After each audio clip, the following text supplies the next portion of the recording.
Bir ölkənin suverenliyinin təminatı onun müstəqil xarici siyasət yeritməsi ilə sıx bağlıdır və birbaşa suverenliyin təminatı ilə müstəqil xarici siyasətə bağlıdır. Və Azərbaycanın son illər həyata keçirdiyi müstəqil, balanslaşdırılmış xarici siyasət haqqında növbəti reportajda eşidəcəksiniz.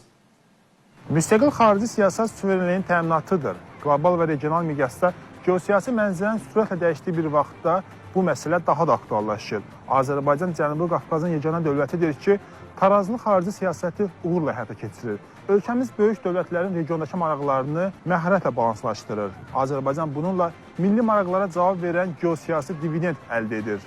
Azərbaycanın xarici siyasət kursunun prioritetləri dövlətin maraqları ilə müasir geosiyasi vəziyyətin xüsusiyyətlərini maksimum dərəcədə nəzərə almağa əsaslanır. Ulu Öndər Heydər Əliyev ölkənin xarici siyasətinin prioritetlərini ən incə məqamları belə nəzərə alaraq müəyyənləşdirib. Hazırda Azərbaycanın daxili və xarici siyasət kursu region dövlətləri üçün nümunədir. Ölkənin beynəlxalq aləmdə nüfuzu durmadan artır. Xarici siyasətin prioritet istiqamətlərində əldə edilən uğurlar ümumiyyətlə daha dinamik diplomatik fəaliyyətə imkan verir.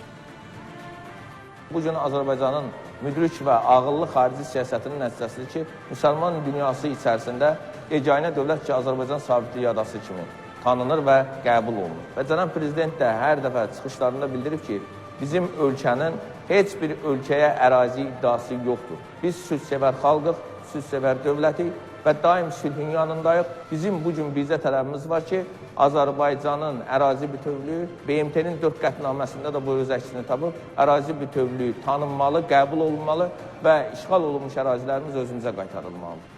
Bütövlükdə Azərbaycanın xarici siyasətinin prioritetləri məlumdur. Burada iki tərəfli əlaqələrə böyük diqqət yetirilir. Bunlarla bərabər beynəlxalq təşkilatlar çərçivəsində əməkdaşlığı gücləndirməyə çox əhəmiyyət verilir.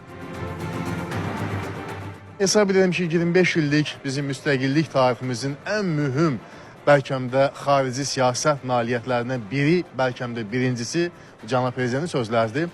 Bu, Azərbaycanın dünyanın ən nəhəng beynəlxalq universal təşkilatı olan BMT-nin Təhlükəsizlik Şurasına 2 il müddətinə qeyri-daimi üzv seçilməsidir. Və 2 il ərzində biz eyni zamanda dünyanın narahat edən ən mürəkkəb təhlükəsizlik məsələləri ilə bağlı gündəmi müəyyən etdik və 2 dəfə də sədrlik etdik. Xarici siyasətin prioritetləri sırasında beynəlxalq iqtisadi təşkilatlarla əməkdaşlıq, enerji layihələrinin reallaşması, iki qitə arasında nəqliyyat dəhlizi funksiyasını yerinə getirmək kimi istiqamətlər vacib yer tutur. Azərbaycan bu sahələr üzrə sistemli proqramlar həyata keçirən yeganə Qafqaz ölkəsidir. Cənub qaz dəhlizi ilə bağlı layihənin reallaşdırılması, bilirsiniz ki, TANAP layihəsinin artıq 60%, TAP layihəsinin 30% artıq reallaşdırılmaq üzrədir və bu çox böyük nailiyyətdir. Bu illərdə, bu müstəqillik illərində Azərbaycanın nəqliyyat dəhlizləri ilə bağlı çox uğurlu siyasəti həyata keçirilib və xüsusilə də şimal-cənub, şərq-qərb nəqliyyat dəhlizinin reallaşdırılması çox mühüm nəticədir. Bu da nəyin hesabına baş verib? Azərbaycanın qonşu dövlətlərlə çox sıx münasibətləri hesabına.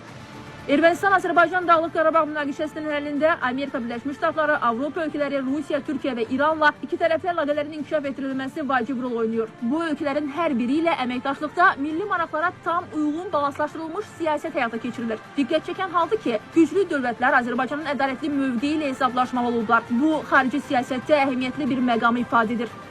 Latin Amerikası ölkələri ilə demək olar ki, münasibətlərimiz diplomatik səviyyədədir. Artıq Meksikanın, Argentinanın, Braziliyanın rəhbərlərinin, nazirləri və ölkə rəhbərləri səviyyəsində, bundan sonra Venezuelanın prezidentinin Azərbaycana gəlişi bir daha göstərir ki, biz təkcə Avropa və Qərblə deyil, Latin Amerikası ilə, yaxın və uzaq şərqin hamısı ilə, son dönəmdə İsrailin baş nazirinin Azərbaycana xarici səfər etməsi, bütün bunlar onu göstərir ki, Azərbaycan doğruda da xaricdə çox böyük dəstəyə malik bir güclü dövlətdir.